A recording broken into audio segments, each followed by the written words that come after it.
Let us go to Russia now, where the defense ministry has accused Ukraine of attacking Moscow with several drones overnight. It claims one was shot down and two were suppressed by electronic warfare. The attacks briefly shot one of the city's airports. Meanwhile, President Putin has announced that Russia's Navy will receive 30 new battleships this year. Our Russia editor Steve Rosenberg has this report. It was early morning in Moscow when this happened. An explosion at an office complex. Russia says it down 3 drones that were targeting the capital. 2 of them smashed into the skyscrapers. No one was killed. Moscow says Ukraine did this. Kiev has stayed silent. Vladimir Putin wasn't in Moscow at the time the president spent Russia's Navy Day in St. Petersburg.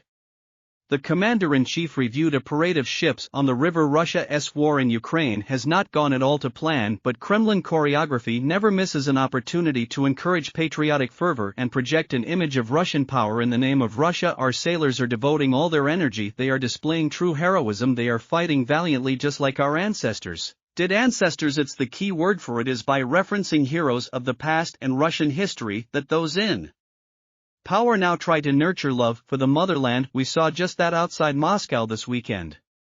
They were reenacting a 16th century battle when the army of Tsar Ivan the Terrible crushed invaders from the south. Increasingly, Russians are being told they have a glorious, victorious past. The organizers of this event said that Russians can learn from this battle how to be victorious today. It feels to me as if in Russia today the past dominates the present. This is a country which lives in the past, which is constantly referring to the boss to try to justify what it is doing now to portray Russia's actions today as right and just. Russians forward, they cry. Reenactments over the next battle. Russian fist fighting, an ancient sport that comes with a message. Russians are determined to win.